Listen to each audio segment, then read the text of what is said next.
Hello बच्चों, Vishal Chhatra academy once again welcomes you all.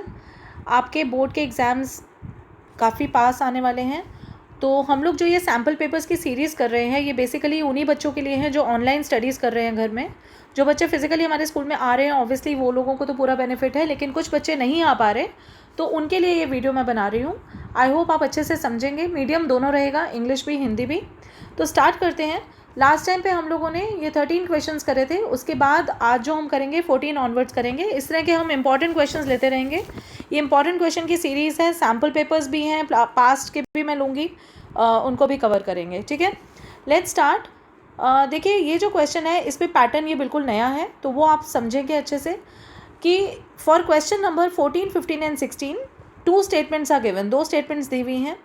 One जो है उसको हमने एजर्शन बोला है और सेकेंड जो है वो रीज़न बोला है।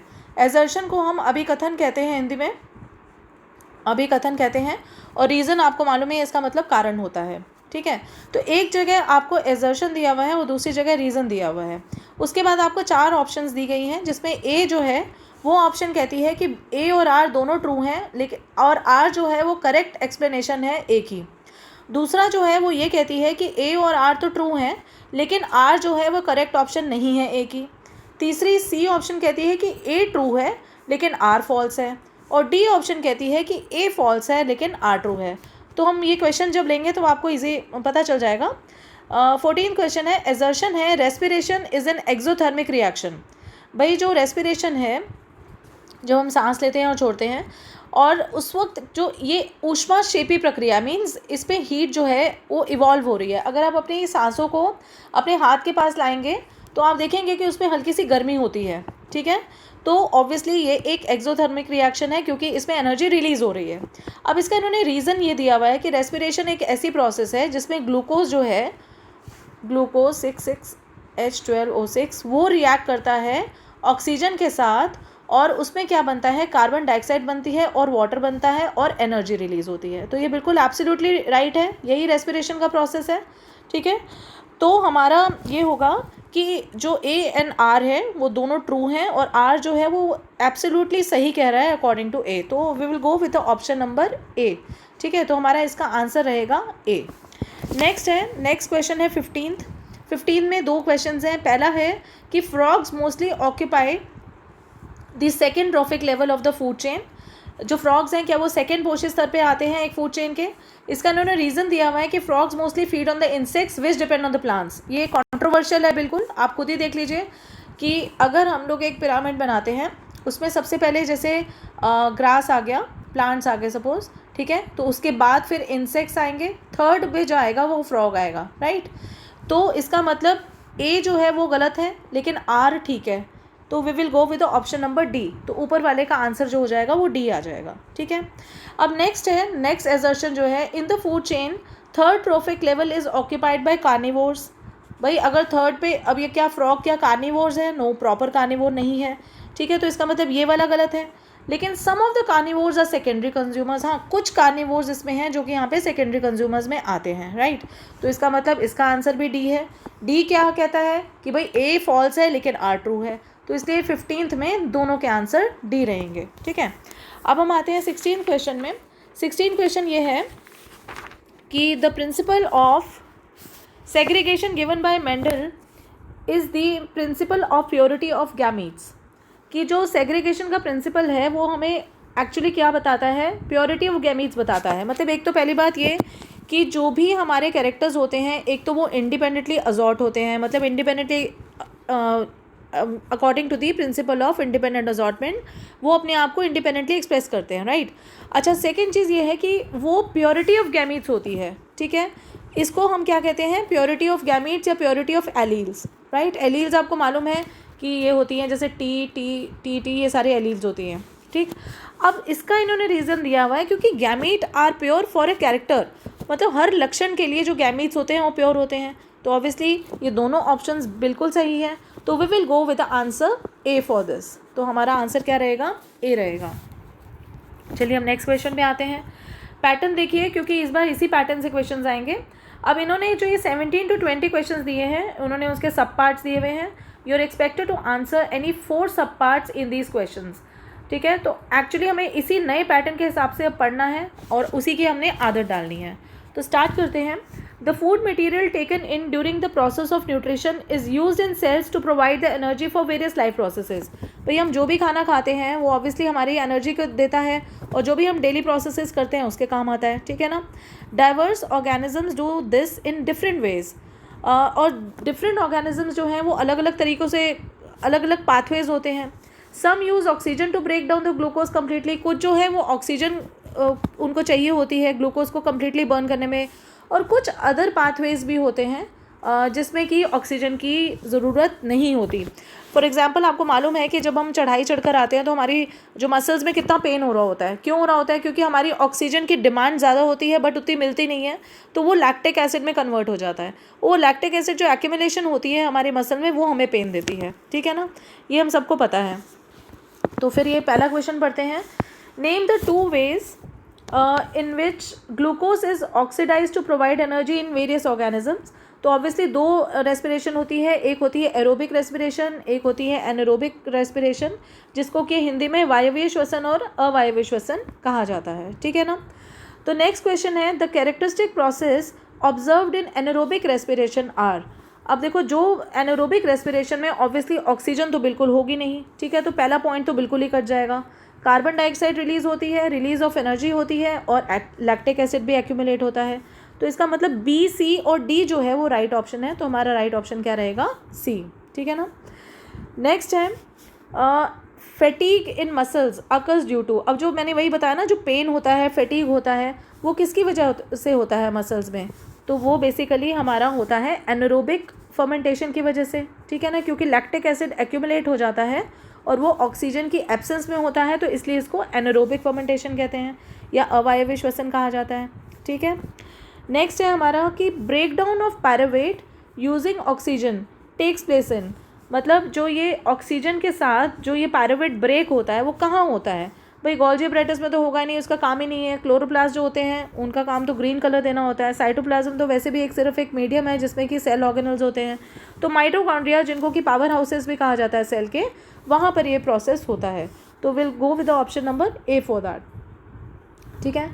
नेक्स्ट है भाई कि in humans however we respire anaerobically when the heart and lungs cannot work fast enough to provide enough oxygen around the body to break down the glucose. This causes the formation of, भाई oxygen की depletion में क्या होता है? Lactic acid produce होता है। तो फिर सिंपल सा आ जाएगा आंसर लैक्टिक एसिड, ठीक है। अब नेक्स्ट क्वेश्चन हमारा आता है कि ये है हमारा 18th क्वेश्चन। 18th क्वेश्चन में है the valency of an element is determined by the number of valence electrons present in the outermost shell of its atom. आप लोगों को पता है कि सपोज हमारा सोडियम है 281, तो इसकी वैलेंसी क्या होगी, इसकी संयोजकता क्या होगी? Because it has to give 1 electron to attain the noble gas configuration, तो इसकी जो वैलेंसी होगी वो 1 होगी, ठीक है ना। तो वही वो पूछ रहे हैं, द वैलेंसी ऑफ एन बता रहे हैं कि the valency of an element is determined by the number of valence electrons present in the outermost shell and atomic size refers to the radius of an element। भाई एक atomic radius क्या होता है? ये radius है। atomic radius क्या होता है? वो atomic size जो है उसी को atomic radius कहेंगे, ठीक। अब है the atomic size is the distance between the center of the nucleus and outermost shell of an isolated atom। भाई ये न्यूक्लियस है, ठीक है, और यहाँ पे ये आउटरमोस्ट इलेक्ट्रॉन्स है, तो ये एटॉमिक रेडियस कहलाएगा, the distance between the nucleus and the outermost shell. तो ये उन्होंने थोड़ी जैसे आपको बताया। अब ये क्वेश्चंस पूछ रहे हैं। पहला क्वेश्चन है what is the valency of magnesium with atomic number 12 and sulphur with atomic number 16। इससे ज़्यादा सिंपल आपको क्या देंगे? 12 दिया हुआ है तो इसका मतलब आपकी जो इलेक्ट्रॉनिक कॉन्फिगरेशन है 282 होगी। सल्फ़र इन्होंने मतलब आपको एटॉमिक नंबर तक बता दिया है, 16 दिया है, तो ऑब्वियसली आपकी जो इलेक्ट्रॉनिक कॉन्फ़िगरेशन होगी वो क्या होगी? 286। अब क्योंकि मैग्नीशियम जो है वो 2 इलेक्ट्रॉन लूज़ करेगा तो इसलिए मैग्नीशियम की वैलेंसी 2+ होगी, ठीक है ना। अब ये 6 जो है इसको 8 करने के लिए 2 इलेक्ट्रॉन्स लेगा तो इसकी वैलेंसी -2 होगी, राइट। तो अब इन्होंने माइनस और वगैरह तो नहीं बोला वहाँ, सिर्फ ऑप्शंस में 2 और 2 दिया है, तो we will go with the option number A, ठीक है। अब नेक्स्ट है 18th का second part, the atomic numbers of the elements of a period are given below. ये आपको दिए हुए हैं, ठीक। तो अब इन्होंने बोला है कि the valency of an element is characterise by या डिटर्मिन्ड बाय। अब वैलेंसी कैसे पता चलेगी भाई, जितने वैलेंस इलेक्ट्रॉन्स हैं उन्हीं से तो पता चलेगी। तो पहला ही ऑप्शन बिल्कुल ठीक है, the number of valence electrons present in the outermost shell of the atom will determine the valency. तो will go with the option number A. ठीक, नेक्स्ट क्वेश्चन है, on going down from top to bottom in a group the valency. देखिए अगर आप group की बात करें, जैसे पहला हमारा हो गया लिथियम, लिथियम की आपकी हो गई कॉन्फ़िगरेशन 2-1, ठीक है, 2-8-1 हो गई आपकी सोडियम की, और 2-8-8-1 हो गई आपकी पोटेशियम की। अब हम ग्रुप में ही जा रहे हैं ना नीचे, ठीक है, तो इस ग्रुप में आप देखिए इसकी भी वैलेंसी 1 है, इसकी भी 1 है, इसकी 1 है। इसका मतलब जब हम ग्रुप में नीचे की साइड जाते हैं तो एटॉमिक साइज़ तो बढ़ता है, लेकिन उसकी जो वैलेंसी होती है वो सेम रहती है। तो हम क्या कहेंगे कि on going from top to bottom in a group the valency remains the same. तो हमारे पास ऑप्शन नंबर सी आ जाएगा। अब फोर्थ क्वेश्चन हम देखेंगे।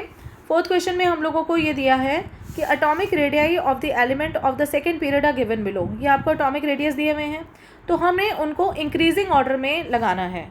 अब इंक्रीजिंग ऑर्डर में लगाने के लिए सबसे पहले अब हम क्या करेंगे, वैसे इन्होंने एटॉमिक रेडियस नीचे दिए हुए हैं, लेकिन फिर भी आपको अगर बोरॉन देखेंगे आप, तो बोरॉन की जो है वो 2-3 है, ठीक है, और जो बेरिलियम है, बेरिलियम की जो इलेक्ट्रॉनिक कॉन्फ़िगरेशन है 2-2 है, ठीक। ऑक्सीजन की कितनी है 2-6, लिथियम की कितनी है 2-1, और कार्बन की कितनी है 2-4, ठीक है ना। तो आपको इस बात का अच्छे से पता है कि जो इंक्रीजिंग ऑर्डर में अब लिथियम जो है इसमें सबसे बड़ा होगा। क्यों? क्योंकि देखो इसमें ये जो हमारा न्यूक्लियस है, ठीक है, ये 2 इलेक्ट्रॉन्स हो गए फर्स्ट शेल में और 1 इलेक्ट्रॉन हो गया नेक्स्ट शेल में। क्योंकि यहाँ पे सिर्फ 1 इलेक्ट्रॉन है तो न्यूक्लियस का इसको खींचने का प्रोसेस कम रहेगा, मतलब ये फ्री, ये थोड़ा सा दूर ही रहेगा। तो इसका मतलब सबसे बड़ा तो यही होगा, उसके बाद सेकेंड नंबर पे ये होगा, थर्ड नंबर पे ये होगा, फोर्थ नंबर पे ये होगा, फिफ्थ नंबर पे यही होगा, ठीक है। तो इसका मतलब जो सबसे छोटा है वो कौन सा है, ऑक्सीजन, ठीक है, ये फर्स्ट नंबर। फिर जो है फिर है ये कार्बन 2 नंबर पे, ठीक, फिर है ये बोरॉन 3 नंबर पे, फिर ये है बेरिलियम 4 नंबर पे, और सबसे बड़ा जो है इनमें ये है। तो आप उसी उसमें लगाएंगे, तो ये हमारा आ जाएगा ए ऑप्शन, ठीक है, ये हमारा ए ऑप्शन आ जाएगा कि एटॉमिक रेडियस के हिसाब से तो देखो आपको पता लग ही रहा है, ठीक है, कि भाई लिथियम जो है वो सबसे बड़ा है, ठीक, आपको यहाँ से भी एकदम देख के पता चल रहा है। लेकिन मैंने आपको इसलिए बताया कि सपोज़ अगर आपको एटॉमिक रेडियाई नहीं दिए हैं, सिर्फ इलेक्ट्रॉनिक कॉन्फ़िगरेशन के हिसाब से ही आपको बताना हो कि क्या है, मतलब कैसे आपको उसको अरेंज करना है इंक्रीजिंग ऑर्डर में, तो आप वैसे भी कर सकते हैं, राइट। चलिए इसका है नेक्स्ट क्वेश्चन कि दिस ग्राफ रिप्रेजेंट्स दैट। अब ये ग्राफ दिया हुआ है, देखिए यहाँ पे आपको ये दिए हुए हैं एटॉमिक नंबर दिया हुआ है, और यहाँ पर आपको अब ये बताना है कि atomic radii increases when we move from top to bottom. अब आप क्या सोचते हैं? सेकंड है कि atomic radii increases when we move from left to right, क्या वो वहाँ से बढ़ते हैं, ठीक है। और तीसरा है कि atomic radii decrease when we move from top to bottom. तो देखिए हम लोग एटॉमिक रेडियाई जो हैं वो डिक्रीज़ भी होते हैं क्या टॉप टू बॉटम जाने में, या डी ऑप्शन हमारा है कि atomic radii decreases when we move from left to right.